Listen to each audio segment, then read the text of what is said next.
mas faz parte da luta, né? E nem Cristo abdicou, ele está na luta no meio do povo e também muitas vezes se lamear no meio do povo para que a sua mensagem prosseguisse.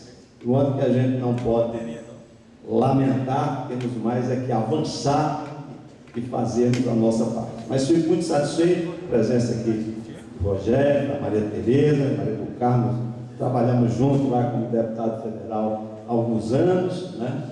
Sabemos da sua luta. E eu vim aqui também numa missão. Como não estou assim tão bem de saúde, fico com medo de deixando para depois, de modo que eu vou dar um recado antes, depois de tudo que eu falar e debater, eu espero convencê-los.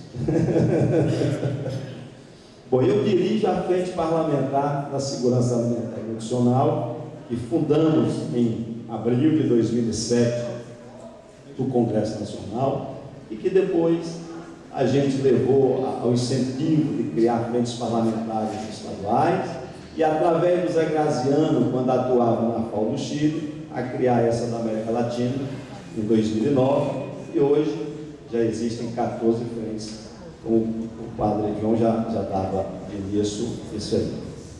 E como eu não sou candidato à reeleição, porque sempre preguei que não pode passar do terceiro mandato, né? Eu vou cumprir, assim quando eu fui estadual, dizia que não podia ter mais de um, aí cumpri, fiquei 8 anos sem mandato, eu fui ser candidato a governador pelo PT, pela segunda vez para virar o partido, mas nada disso eu me arrependo, uma coisa boa, até porque eu pude dedicar mais junto com a minha esposa, a criar meus filhos, que estavam entrando na adolescência. Então foram 8 anos extremamente importantes. Aí eu pude passar agora esses 10 anos sem problema de consciência, porque os meninos já estavam adultos, e portanto não tinha muito problema na divisão do trabalho com a minha esposa. É preciso esta luta da segurança continuar, e então eu tenho conversado com o padre João para que ele me suceda.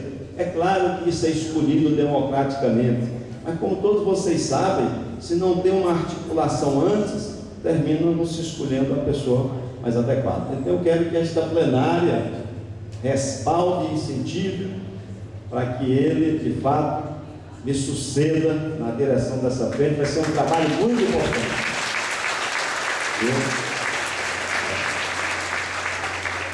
E aqui eu me certifiquei mais ainda que estou escolhendo a pessoa adequada pela maneira democrática como você exerce o seu mandato. E daí você vai dar outros voos internacionais, quem sabe no rumo da África, da Ásia, se doando também, porque como o seu mandato é um mandato, não é, republicano, essa que é a grande verdade, é o interesse público cada vez maior, então tenho certeza que você vai fazer isso. Bom, essa era a introdução que eu poderia esquecer, e isso é uma oportunidade, e ele às vezes fica inibido, e eu quero ele bem desinibido, né, no exercício desta tarefa, e eu fico com a consciência tranquila de que ele vai tocar esse barco muito bem.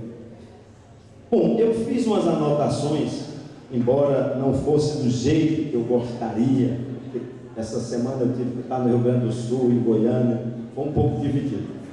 E eu vou ter uma pergunta, um pouco complexa, como título da nossa conversa. Como atuar na realidade histórica atual, de modo transformador, né? Revolucionário, na construção dinâmica de uma sociedade livre, justa e fraterna. Eu acho que esse é o grande desafio, como a gente sempre está motivado que nossas ações são transformadoras, de que a gente não está cuidando só de preservar o capitalismo, que o que nós estamos fazendo tem consequências transformadoras, revolucionárias mesmo. Porque às vezes a gente pensa que revolução é uma coisa curta, e não é. Nós temos, às vezes, a vida toda ela pode ser transformadora, e assim outros vão fazendo. E isso é o que me empolga, saber que a atitude cotidiana, no aqui e no agora, pode ser revolucionária, pode ser transformadora, independente da maneira como o contexto está. Você pode agir de maneira revolucionária.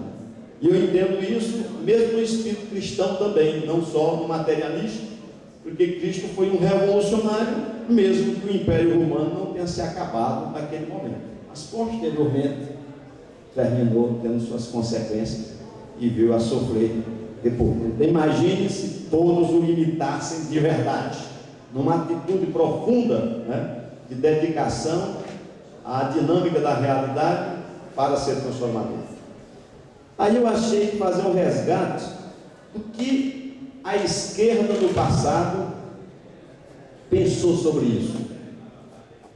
Aí eu fui ler uma coisinha do Marx, quando ele escreveu lá sobre a Comuna de Paris, de 1870 e 1871. É importante você ver o Marx escrevendo em cima da conjuntura.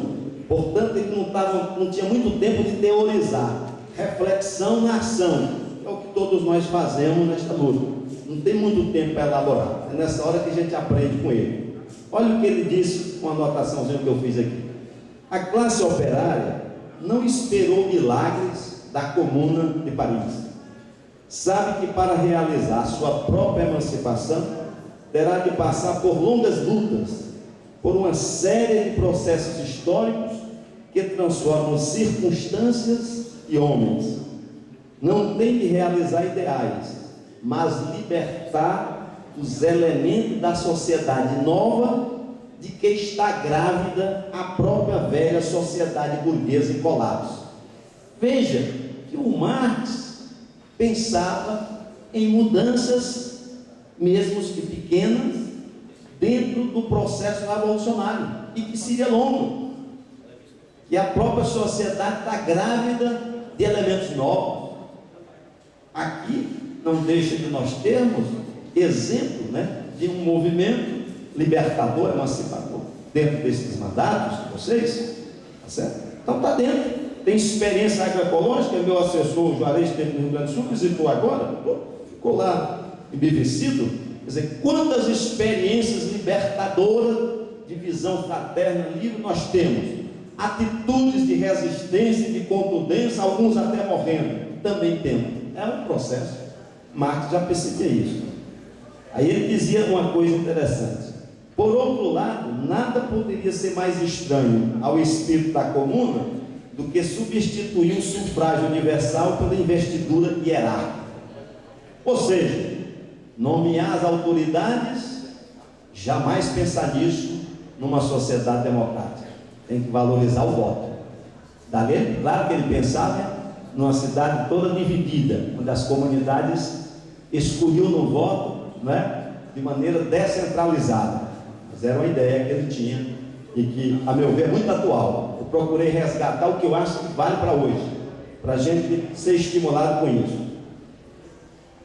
Por último, mais uma citação dele: a grande medida social da comuna foi a sua própria existência atuante. Olha que frase interessante.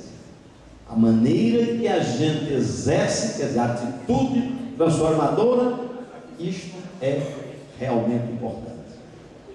As suas medidas especiais não podiam senão denotar a tendência de um governo do povo pelo povo.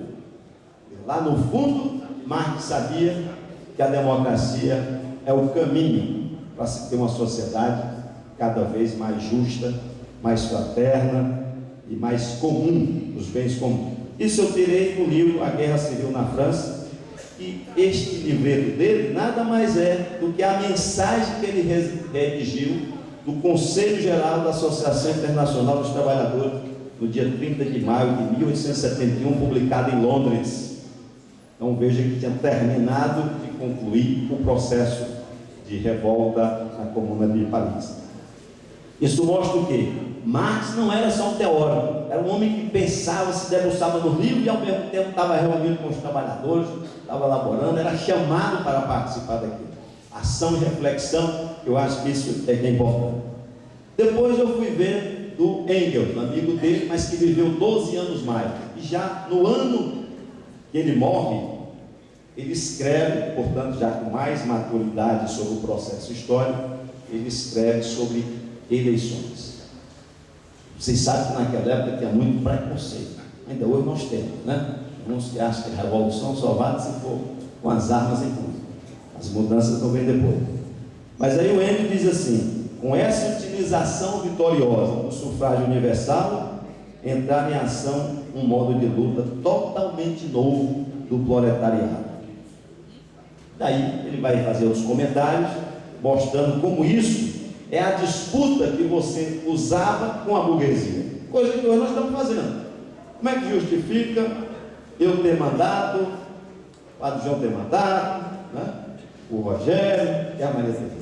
Só se nós acreditarmos que podemos ter uma atitude revolucionária dentro da conjuntura, mesmo que difícil, através do que o voto propicia. E aí sim, exercer um mandato numa atitude transformadora. Você pode exercer o mandato numa atitude conservadora. É a opção. E isso é que o Engels estava dizendo. Não vamos chegar e dizer que ninguém vai ser candidato. Que história? Vamos usar isso como arma contra a burguesia. Interessante que a Rosa Luxemburgo vai dizer isso também, já mais recentemente, já no começo do século XX, que é uma pessoa que eu admiro muito, né? Rosa Luxemburgo, para mim, é muito atual, a meu ver, merece ser lida e relida. Tem a Isabel Loureiro, do Brasil, uma pesquisadora que produziu ainda agora parte de sua obra em 3 volumes, além de obra que tem sobre ela. Eu acho que quem é de esquerda vale a pena, porque Rosa falava com sangue, com garra. Muito do que aqui eu estou citando é discurso feito com os trabalhadores assim na lata. Não era tão burilado, era porque de fato ela tinha muita capacidade de ação e reflexão, né? Tinha um preparo muito grande e tinha um exercício de liberdade que não se preocupava com os figurões.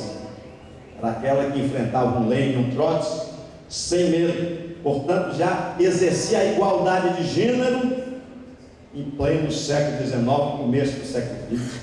Era à toa que ela era temida. Seus escritos foram escondidos, anos depois publicados, perseguida inclusive pelo nazismo, porque exatamente ela viveu até 19, não é? Ali já começando a República de Weimar e depois desemboca no nazismo. E vale a pena a gente ver alguma coisa que Rosa disse, ó. As eleições, isso aqui é dentro do embate, pertinho dela morrer, olha aqui a data, eu anotei, janeiro, do Congresso de Fundação do Partido Comunista Alemão, de 30 de dezembro a 1º de janeiro de 1919. Ela morre em janeiro de 1919. Então, poucos dias antes de morrer, vivendo um processo de transformação evolucionária na Alemanha, que depois foi frustrada. Ela estava fazendo um discurso defendendo uma tese, e tinha os colegas radicais que iriam ir para o pau logo, imaginando que aquilo era a grande revolução. E ela diz exatamente isso: as eleições representam um novo instrumento da luta revolucionária. Vocês permanecem presos aos velhos modelos. Para vocês existe apenas um parlamento alemão. Vocês não conseguem imaginar a utilização desse meio em sentido revolucionário. Veja que é parecido com ele. Vocês pensam ou metralhadoras ou parlamentarismo. A visão burguesa do parlamento, status quo, ou então tem que ser área. Nós queremos um radicalismo de posição mais refinado. Olha que beleza, parece que está dizendo hoje aqui a Rosa para nós. Não apenas esse grosseiro ou. Ele é mais confortável, mais simples, mas é uma simplificação que não serve para a formação e nem a educação das massas. Então Rosa já estava na maturidade, estava percebendo, né, a prudência necessária na hora de se agir. Exatamente, ela já tinha inclusive escrito a crítica ao Lenin na Revolução Russa. Por quê? Porque Lenin sepultou a Assembleia Constituinte, excluiu as minorias derrotadas, foi autoritário, desrespeitou a democracia. Por isso que eu gosto mais de Rosa do que Lenin e Trotsky. Rosa é sim atual. E Rosa é revolucionária dentro da institucionalidade, mas sem obedecê-la, sempre tentando superá-la. Isso é que é importante. E usando sempre o espontaneísmo organizado das massas, greve de massa, organizações, conselho, luta eleitoral, isso tudo que nós estamos vivendo hoje. Então a gente aprende muito com Rosa. Eu de vez em quando tenho que nela, ou então lá no Che Guevara, que também com os escritos belíssimos do Che, que anima a gente não esmorecer. Aí ela diz assim: precisamos educar as massas no espírito da nossa pátria, para que saibam utilizar o instrumento das eleições como uma arma exatamente contra a burguesia. Por aí vai. Assim, a conquista do poder não deve ser feita de uma vez, mas ser progressiva. Nós nos introduziremos no Estado burguês até ocuparmos todas as posições que defenderemos com unhas e dentes. Olha, isso aqui é praticamente Gramsci todinho, resumido.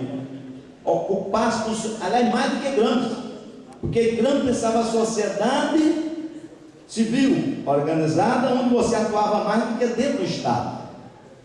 Então Rosa, de vez em quando, tinha intuições que ultrapassou o seu momento histórico. Aqui é um exemplo, é um achado dentro desse grande discurso na fundação do Partido Comunista. Precisamos trabalhar de baixo para cima. Olha aí, é na base, organizando o povo, o que corresponde precisamente ao caráter de massa de nossa revolução. Não adianta a revolução de meia dúzia de iluminados, dirigente de partido, que quer conduzir, que vai exercer a ditadura. Tem que ter milhões conscientes para ser uma revolução dos trabalhadores. E, portanto, aí sim, ninguém retrocede, porque são multidões. Por aí ela vai. Mais uma frasezinha dela aqui vale a pena. Penso que é saudável para nós, encararmos com plena clareza todas as dificuldades e complicações desta revolução. Pois espero que, assim como eu, nenhum de vocês deixará a descrição das grandes dificuldades, das tarefas que se acumulam, paralisar seu ardor ou sua energia. Ao contrário, quanto maior a tarefa, mais concentraremos todas as nossas forças. O caminho é mais difícil, este que nós estamos vivendo aqui no Brasil. Requer muito mais esforço, ter ardor e entusiasmo quando a gente não vê uma luz de uma mudança no tempo curto. Isso você vê que Rosa já tinha consciência. É importante isso. Bom, e lá no livrozinho dela, antes, Reforma ou Revolução, a grande temática que eu acho que tem a ver com a gente, é reformista, é revolucionário. Eu acho que ela, no prefácio, ela disse tudo. Olha o que ela disse.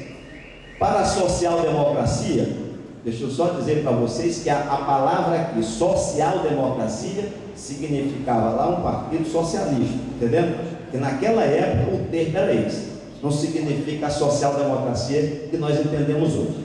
Então, entenda assim para que fique mais claro. Para eu vou botar assim, para o socialismo, evitar essa palavra, a luta prática cotidiana por reformas sociais, pela melhoria da condição do povo trabalhador dentro da ordem social existente, que é a nossa situação real aqui hoje, estou abrindo aqui um parênteses, em favor das instituições democráticas, constitui, pelo contrário, o único caminho capaz de guiar a luta da classe proletária e de trabalhar rumo ao objetivo final, a tomada do poder político e a superação do trabalho assalariado. Para o socialismo, há um nexo inseparável entre reforma social e revolução social, na medida em que a luta pela reforma é um meio, enquanto a transformação social é o fim. Ou seja, a revolução, a transformação é fim. O meio sempre é reforma, nunca pode parar. A experiência que teve na União Soviética dá para a gente perceber, da própria experiência cubana. Na hora que estagnou, vem as forças reacionárias dentro daquele mesmo país, dentro daquele mesmo partido, e tudo de ruim começa as oligarquias, as burocracias, porque isso faz parte da natureza humana. Não é só de ser esquerda e ser de direita. É a questão da natureza humana, termina querendo poder, querendo fazer oligarquia. Mas olha o que ela diz no primeiro congresso, um artigo que ela escreveu logo depois daquele congresso, talvez um dos últimos escritos dela, que foi publicado sem assinatura, porque ela estava com medo de ser morta, e terminou sendo. Depois é que disseram que ela era a autora desse artigo. Foi publicado no dia 3 de janeiro de 1919, num periódico chamado A Bandeira Vermelha, lá em alemão. Ela diz o seguinte: por todo lado chegou o momento de, no lugar da disposição revolucionária, pôr a inflexível convicção revolucionária no lugar do espontâneo, o sistemático. Veja essa coisa bonita dela. Em vez da disposição revolucionária, eu tenho que ter é convicção. Porque às vezes a disposição é só uma paixão do momento. Vamos aqui, né, derrubar isso. Não está naquele movimento de massa. Aí só vem porcaria depois. Os prejuízos depois que os trabalhadores têm os retrocessos, só Deus sabe quem vai pagar. Muitos inocentes. Ela quer não, quer convicção. Quem tem convicção luta nas reformas sabendo onde quer chegar, não se acomoda nunca, porque o objetivo é lá. Enquanto não chega lá, você está de prontidão, lutando mais reforma, e tentando, em criatividade, avançar em rumo daquilo ali. Então, muito importante essa visão dela, e vai tendo outras. Aí eu achei de atualizar. Depois dela eu peguei um italiano, porque o Partido Comunista Italiano tem muita coisa boa, do Gramsci, etc. Aí vem o Togliatti, 1945, diz o seguinte: aos que nos perguntam que república queremos, respondemos sem hesitação: queremos uma república democrática dos trabalhadores. Queremos uma república que se conserve no âmbito da democracia e na qual todas as reformas de conteúdo social sejam realizadas no respeito ao método democrático. E já no final da década de 70, alguém que morreu rápido, muita gente que acompanha a esquerda aí nas leituras, sabe? O Nixon Poulanza, o cara que superou Gramsci, mas morreu logo em seguida, depois que publicou esse livro. Olha uma coisa boa que ele diz que é muito atual aqui para nós. Este longo processo de tomada de poder na via democrática para o socialismo consiste essencialmente em desenvolver, fortalecer, coordenar e dirigir os centros de resistência difusos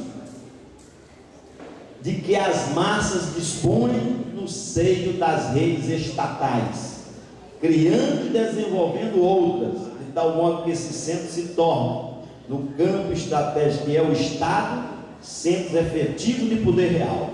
Esse processo significa certamente um movimento de rupturas reais, cujo ponto culminante, e forçosamente existirá consiste no deslocamento da correlação de força em favor das massas populares do campo estratégico do Estado. Ou seja, resumindo, Poulanza compreendeu que nós temos que disputar o Estado, mandatos, cargo de secretaria, fazer aliança, sem querer voltar para trás. Este é o problema. Você tem que fazer alianças que possam dar um passo à frente. Se você ampliar a aliança muito para a direita, você sabe que não vai dar passo à frente, e portanto você não deve fazer aquela aliança. É preferível ficar na oposição e na resistência. E esta, a meu ver, é a sabedoria que o PT precisa ter neste momento. Também não precisa fechar no purismo, né?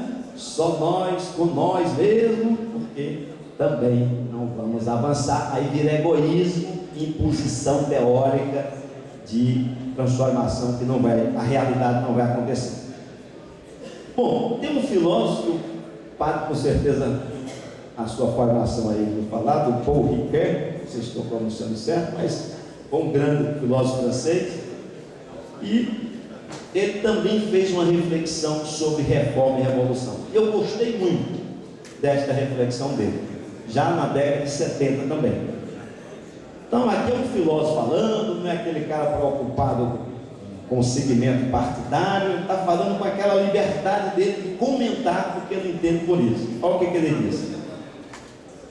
Vou até saltar aqui, que tem muita coisa dele que é interessante.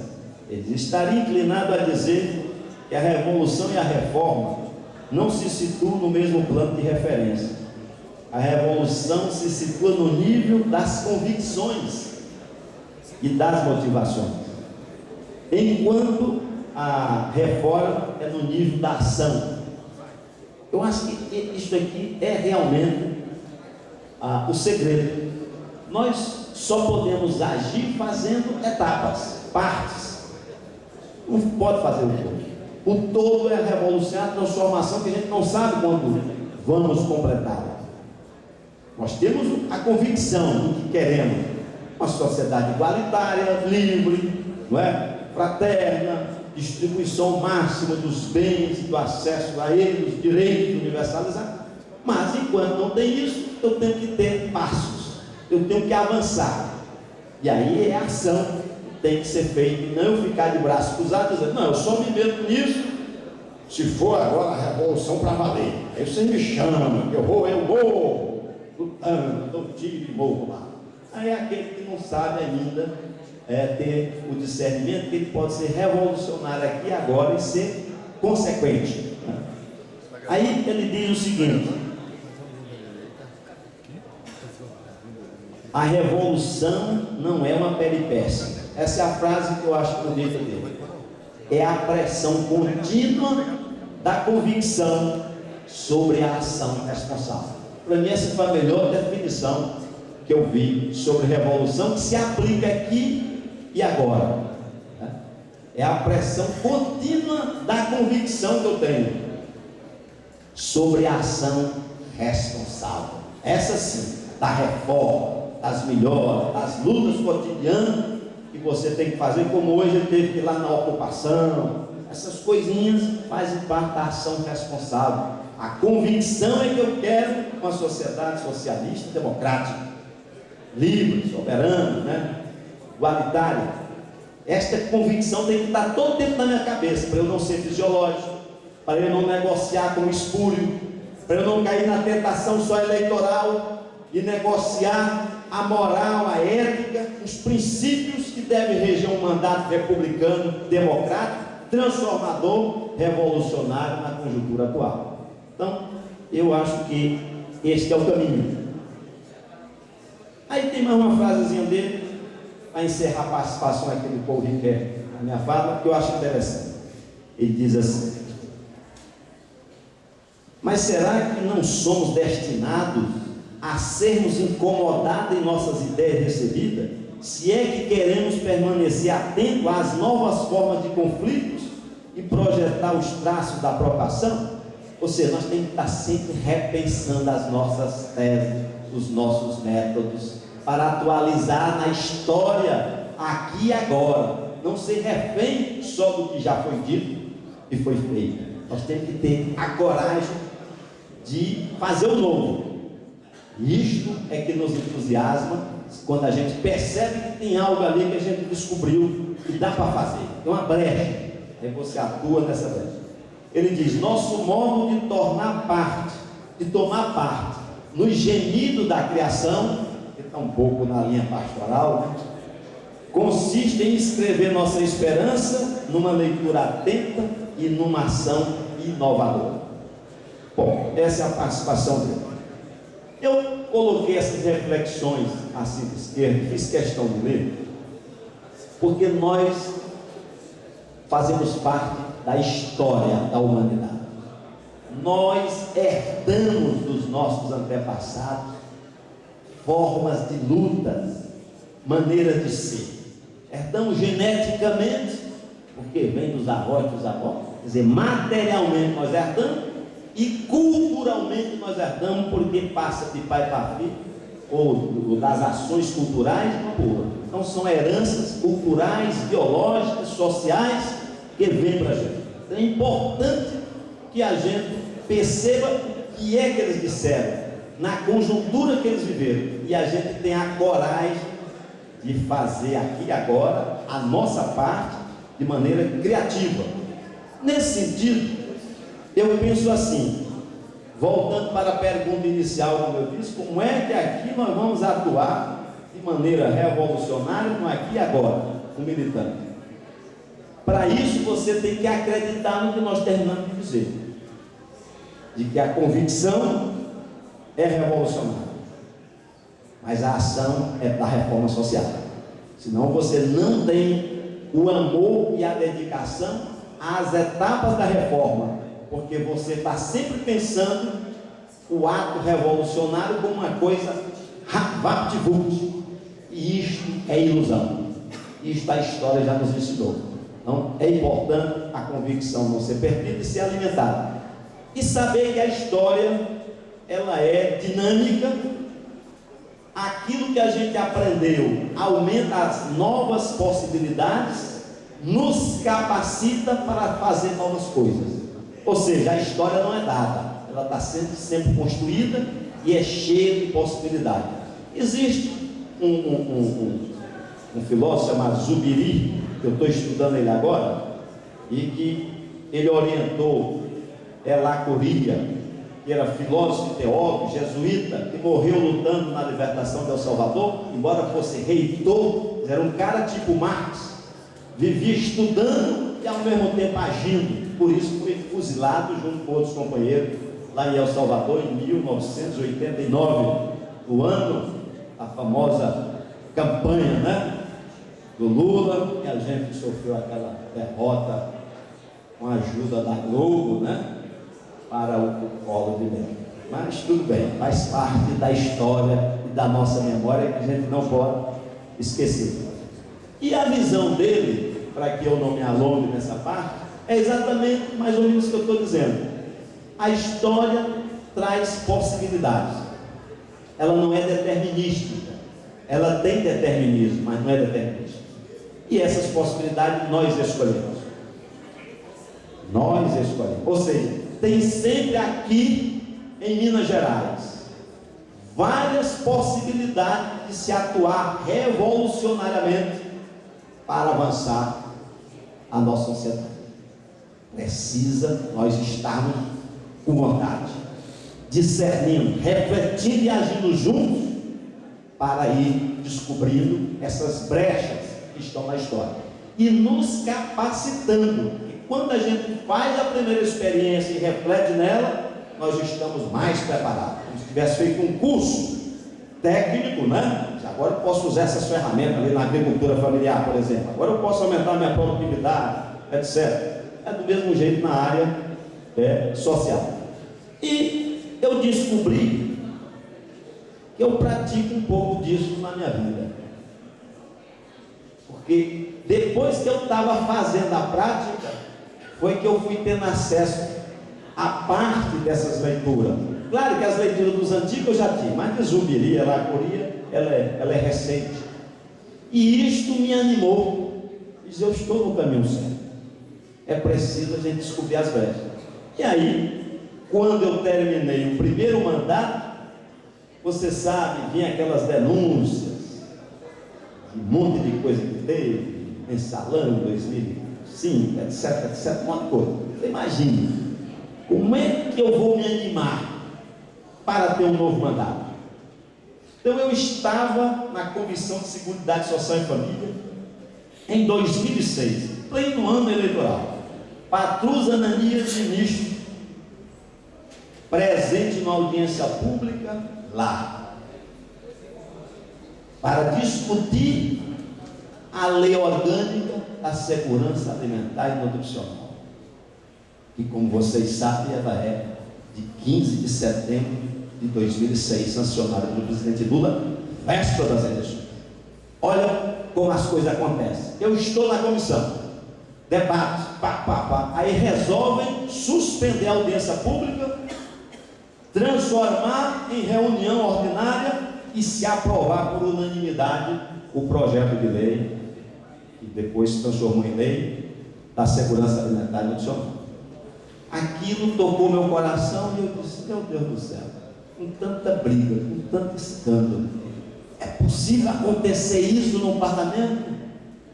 Então não posso me acovardar, eu tenho que lutar para ter um novo mandato.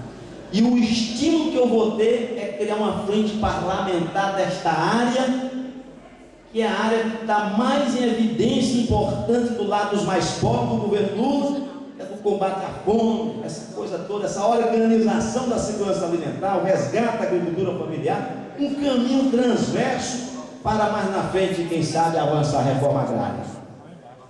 E aí, ali naquele dia, meu coração tocou, eu assumi o compromisso, é meio e meio para fazer a conversa. E quando eu subi o mandato, conversei com o Patrúcio, com os outros, rapaz, eu estou com essa ideia, quero tirar a frente, vai em frente. Aí me abriu, nós criamos. Então vou contar para vocês perceberem como é que a coisa funciona, né? O meu segundo mandato foi todo dedicado a isso. Então eu viajei para os países aqui, tudo, pensei pouco em mim, nesse aspecto eleitoral. Por isso que quase não estava aqui. Não me arrependo nem um pouco, porque eu acho que esta atitude do parlamento a nível nacional que é ser assim. Aí veja bem, quando eu estava já me acomodando, aí surge a outra grande luta, que é com o judiciário.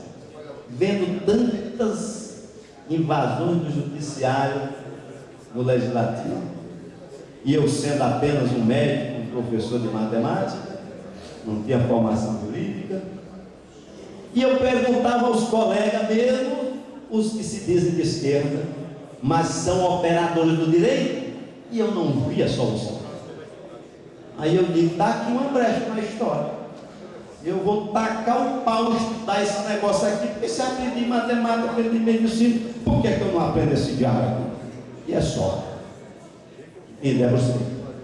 E aí nasceram as ideias das PECs, que depois eu publiquei, né?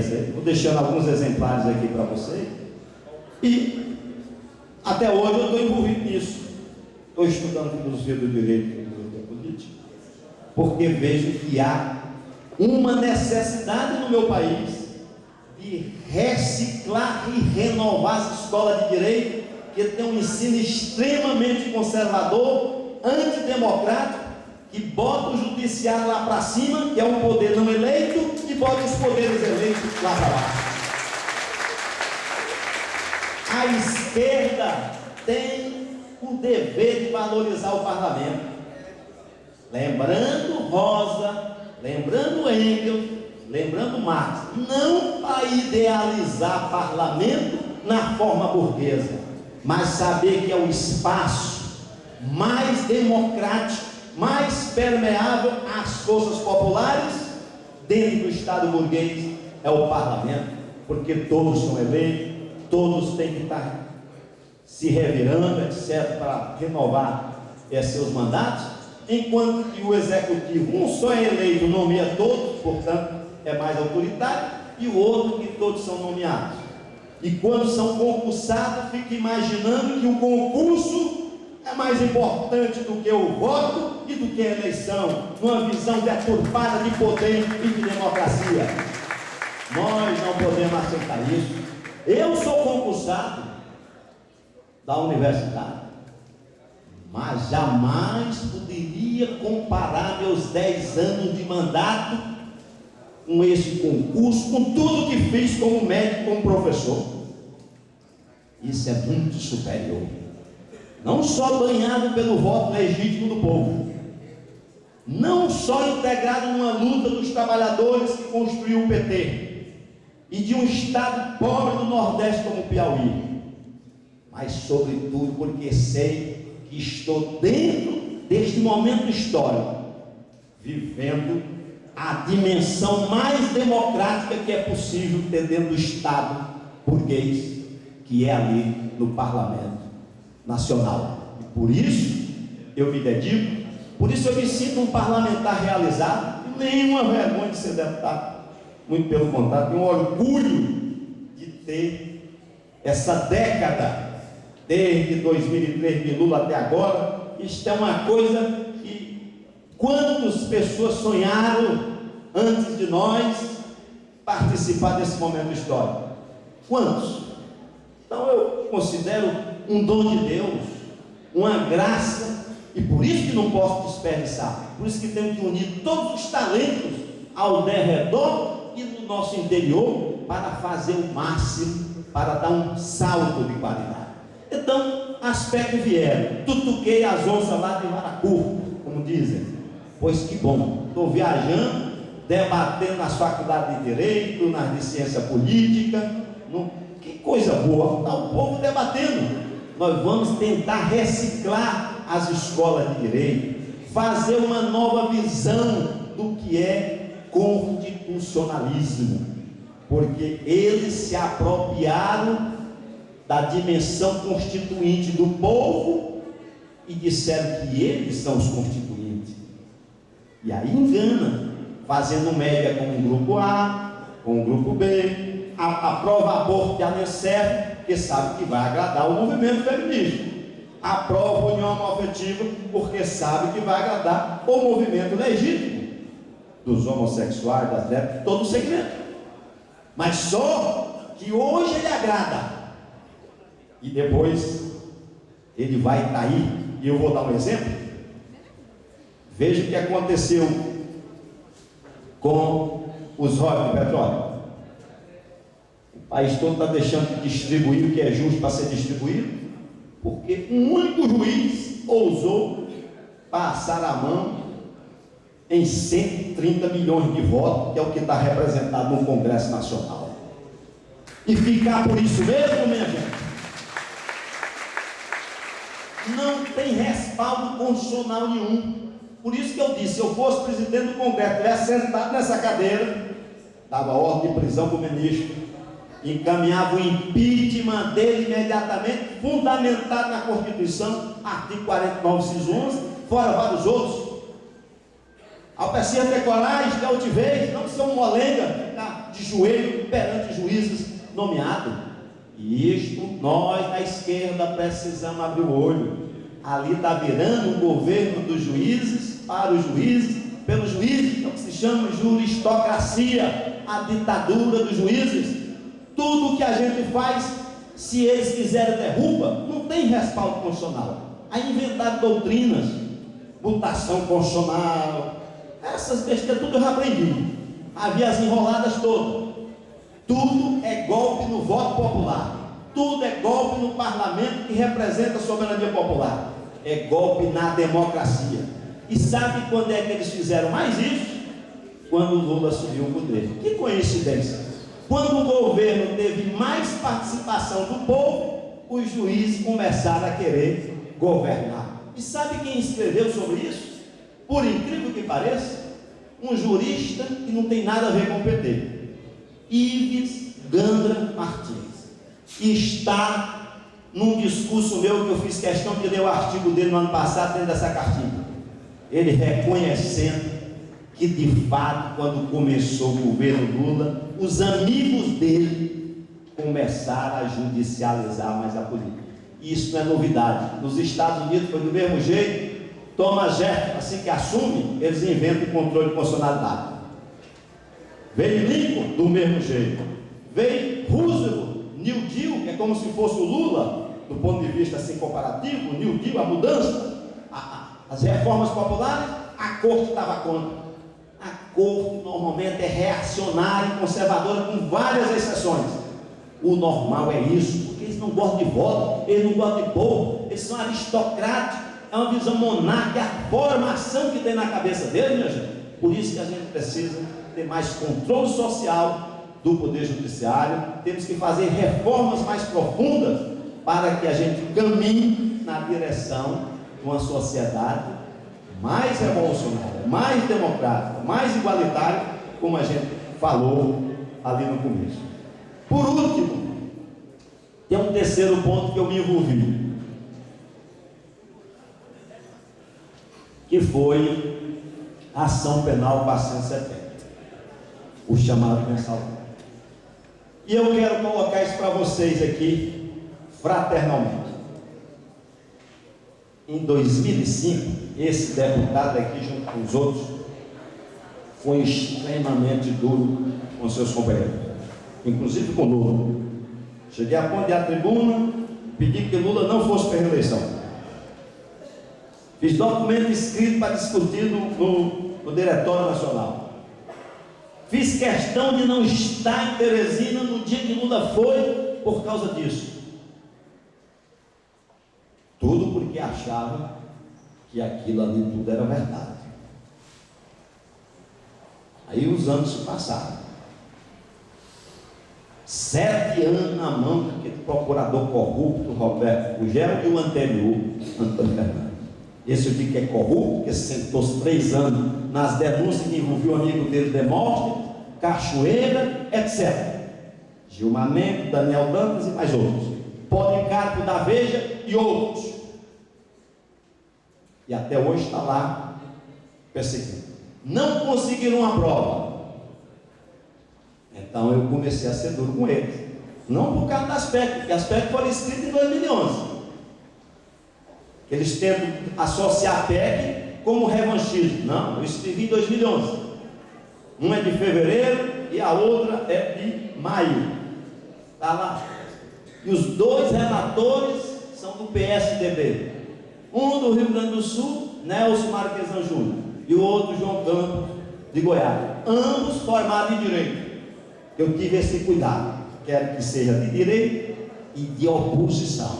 É para não ter motivo para falar que é uma coisa de governo. Não tem nada a ver com isso.